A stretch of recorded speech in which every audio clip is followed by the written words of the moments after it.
नमस्कार, SBT news में आपका स्वागत है। पेश है 7 सितंबर बुधवार दोपहर 3:15 बजे राजस्थान की 15 बड़ी खबरें। सबसे पहले एक नजर डालते हैं आज की हेडलाइंस पर।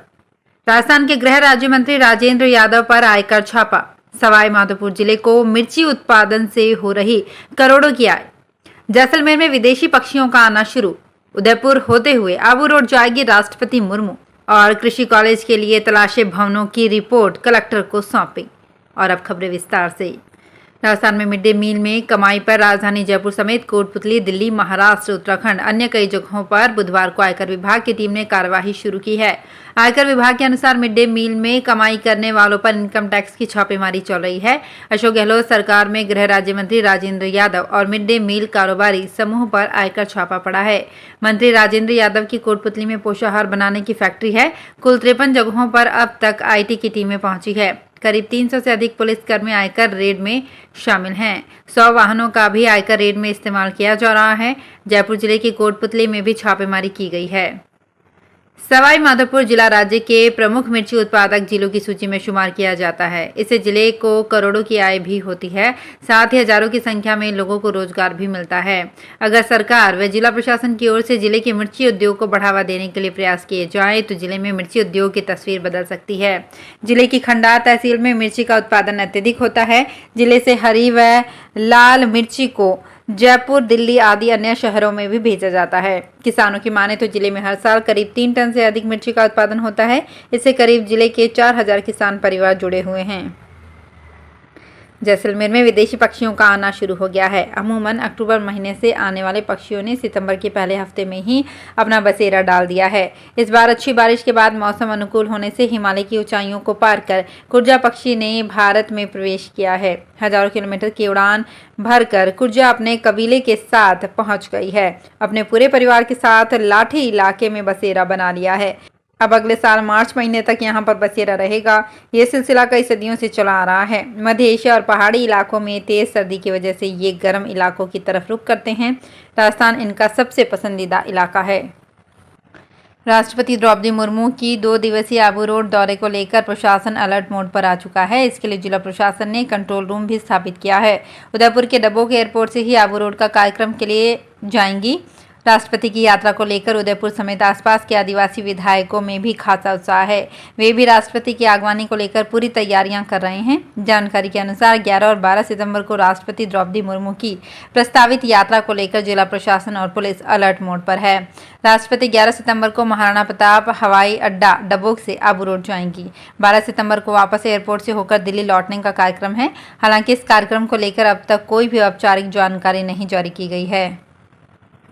करौली जिला मुख्यालय पर कृषि कॉलेज के संचालन के लिए अस्थायी भवन की चल रही कवायद के तहत अधिकारियों की ओर से तलाशे गए भवनों की रिपोर्ट कलेक्टर को सौंपी गई है। सूत्रों का कहना है कि 2 दिन पहले कृषि विभाग के उपनिदेशक रामलाल जाट सहित अन्य कार्मिकों ने कृषि कॉलेज के लिए स्कूल भवनों का अवलोकन किया था। इस दौरान उन्होंने मुख्य जिला शिक्षा अधिकारी कार्यालय के कार्मिकों के साथ राजकीय उच्च माध्यमिक विद्यालय करसाई में समसा की ओर से खोखनपुरा में बनाए गए 3 कमरों का अवलोकन किया था। गौरतलब है कि इसी वर्ष बजट में स्वीकृत हुए कृषि कॉलेज का इसी सत्र से संचालन होना है। मुख्यमंत्री अशोक गहलोत और विधानसभा स्पीकर सीपी जोशी के करीबी और सत्ता व संगठन में दखल रखने वाले प्रदेश कांग्रेस के एक बड़े नेता के यहां आज इनकम टैक्स की रेड से हड़कंप मच गया है। आज अल सुबह कांग्रेस नेता के राजस्थान, महाराष्ट्र और उत्तराखंड में कई ठिकानों पर हुई कार्यवाही से कांग्रेस की सियासी गलियारों में भी चर्चाएं तेज है। दरअसल इनकम टैक्स की कार्यवाही इतनी गुप्त की गई कि कार्यवाही की सूचना राजस्थान पुलिस तक को नहीं हो पाई। इनकम टैक्स की ओर से भले ही इसे सामान्य कार्यवाही बताया जा रहा हो, लेकिन सियासी गलियारों में इसके कई मायने निकाले जा रहे हैं। जोधपुर महानगर की कुड़ी पुलिस हनी ट्रैप की आरोपी महिला की सरगर्मी से तलाश कर रही है। उसके साथ ही अन्य उसके साथी भी फरार हैं। अब तक मामले में 2 आरोपी पकड़े जा चुके हैं। कुड़ी थानाधिकारी सुमेर दान ने बताया कि पकड़े गए अभियुक्तों से पुलिस ने वारदात में प्रयुक्त 2 पिस्टल, 1 कारतूस और स्कॉर्पियो को जब्त किया है। आरोपियों के खिलाफ पहले भी मामले सामने आ रखे हैं। राजस्थान पुलिस कांस्टेबल भर्ती की लिखित परीक्षा का रिजल्ट जारी होने के बाद अब उम्मीदवारों को शारीरिक दक्षता परीक्षा से गुजरना होगा। इसके लिए शेड्यूल जल्द जारी होगा। शेड्यूल 1-2 दिन में कभी भी जारी किया जा सकता है। शेड्यूल जारी करने के बाद उम्मीदवार वेबसाइट पर जाकर चेक कर सकते हैं। इसके अलावा पीएसटी के अलावा डॉक्यूमेंट वेरिफिकेशन भी होगा।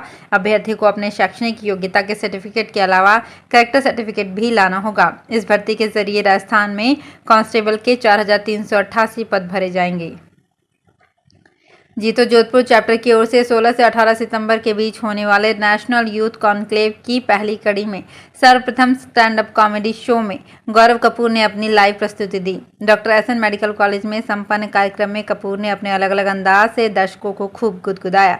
मिमिक्री, हास्य परिहास सहित अन्य व्यंग को समाहित करते हुए उन्होंने अनेक प्रस्तुतियां दी। इससे पूर्व मारवाड़ी कॉमेडी स्टार प्रतीक मूथा ने अपना रंग जमाया। बीकानेर जिले में ग्राम सेवा सहकारी समितियों के चुनाव में नामांकन दाखिल होने के साथ ही बवाल भी शुरू हो गया है।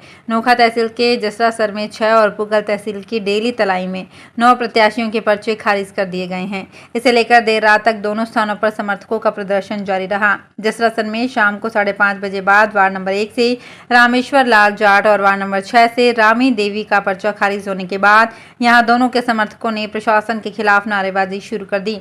रामी देवी का पर्चा इसलिए खारिज कर दिया गया कि उसने अपने पति के साथ की पहचान लगाई गई, जबकि वो अपने पिता की जमीन पर रह रही है। खारिज करने का कारण सामने आते ही ग्रामीणों ने एसडीएम के नहीं आने तक अंतिम सूची के प्रकाशन नहीं करने पर अड़ गए। रात 10 बजे एसडीएम ने जैसे ही पहले जारी सूची को सही बताया तो रामेश्वर लाल जाट अपने समर्थकों के साथ पानी की टंकी पर चढ़ गए। तकनीकी शिक्षा, आयुर्वेद और भारतीय चिकित्सा एवं जन अभियोग निराकरण, अल्पसंख्यक मामलात, वक्फ, उपनिवेशन, कृषि सिंचित क्षेत्र विकास एवं जल उपयोगिता राज्य मंत्री, जिले के प्रभारी मंत्री डॉक्टर सुभाष गर्ग ने डॉक्टर सर्वपल्ली राधाकृष्णन राजस्थान आयुर्वेद विश्वविद्यालय में निर्माणाधीन international centre of excellence in panchakarma का अवलोकन किया। इस दौरान उन्होंने पंचकर्म के लिए पूर्व से संचालित केंद्र के बारे में भी जानकारी ली और पंचकर्म से संबंधित सभी प्रभागों को देखा। चिकित्सकों एवं प्राकृतिक उपचार ले रहे लोगों से बातचीत की और इसकी सेवाओं को और अधिक व्यापक एवं बेहतर बनाने के लिए सभी संभव उपाय सुनिश्चित करने के निर्देश दिए। प्रदेश से डॉक्टरी की पढ़ाई करने वाले विद्यार्थी हर साल बढ़ रहे हैं। कोरोना काल में भी एमबीबीएस करने के लिए विदेश जाने वाले छात्र छात्राओं की तादाद कम होने के बजाय बढ़ी है। पिछले 6 साल में विदेशी डिग्री से यहां डॉक्टरी शुरू करने वालों की संख्या में करीब 10 गुना बढ़ोतरी हुई है। वर्ष 2016 में जहां विदेश से एमबीबीएस की डिग्री लेने वाले 1160 मेडिकोज ने देश में आकर डॉक्टरी शुरू की, वहीं 2021 में यह आंकड़ा 10,000 को पार कर गया। दरअसल विदेश में चिकित्सा संस्थान से विदेशी चिकित्सा योग्यता हासिल करने के बाद देश में मेडिकल प्रैक्टिस के पंजीकरण के लिए आवेदन करने से पहले विदेशी चिकित्सा स्नातक परीक्षा उत्तीर्ण करना आवश्यक है। इस वर्ष जून तक 2348 विदेशी डिग्रीधारी मेडिकोज ये परीक्षा उत्तीर्ण कर चुके हैं।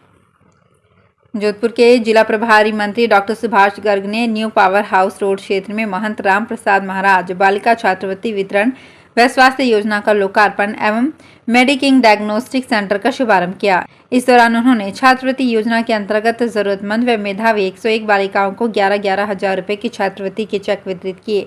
इन छात्राओं को हर साल छात्रवृत्ति राशि मिलेगी। प्रभारी मंत्री ने स्वास्थ्य योजना का शुभारंभ भी किया। इसके अंतर्गत विद्यालयों का चयन कर बालिकाओं के लिए निःशुल्क हेल्थ पैकेज की व्यवस्था की गई है।